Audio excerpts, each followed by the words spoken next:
Apple released iOS 26 public beta yesterday, and before installing it on your iPhone or iPad, there are few questions that people normally ask, and I just want to give some clarification in this episode.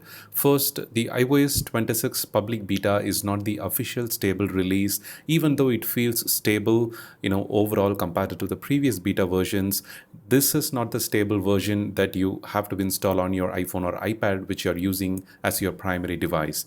Apple also released iOS 26 Beta 4 revised version to developers, and the earlier version always gets released as the public beta, which considered as a stable one, within the beta updates compared to the latest one that is released to the developers with a different build number. So if you want to experience all those iOS 26 liquid glass design effect, the animation effects and the new design, the new features, then you may consider trying out the public beta coming from iOS 18 stable software update.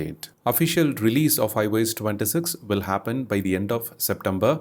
The upcoming weeks, we will see more beta releases to both the developers and the public beta testers who are volunteers testing iOS 26 on their device to report any bugs that they encounter by using the feedback assistant app that is available within the beta software to let Apple know, the developers know, to fix and address those bugs in the upcoming beta software updates. If you're already using the developer beta, it is good to stay with the latest developer beta version. The switch is possible only if you're running the earlier versions of the developer beta and the higher version of the public beta drops. You can make a switch by selecting the beta updates option.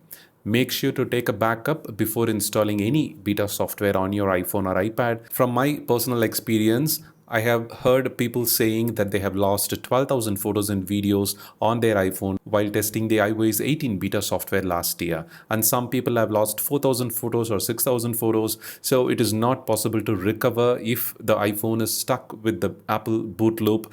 All of a sudden, it happened for some of my audience. So make sure to take a backup either to iCloud, Google Photos, or locally in your computer, whichever the way is convenient to you before installing any beta software, even if you're planning to install it in the upcoming weeks. The last 3 betas of iOS 26, the developer beta, which I'm using in my iPhone 15 Pro Max, was not stable. I have experienced lags and hangs and issues across the apps. Some apps were not performing correctly. I had to force restart once.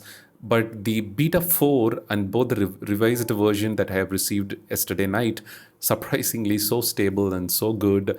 The liquid glass effect also fine-tuned across the system. You will feel it when you use it on your device. And just as an info, if you are waiting for the iOS 18.6 official release, it is expected to arrive by next week, as the release candidate version released just a couple of days ago. Do share your experience with the iOS 26 beta softwares in the comments so that people who are planning to install it on their device may make a decision. For more useful iPhone, iPad and Mac related tips and tricks, don't forget to subscribe. Thank you and have a wonderful day.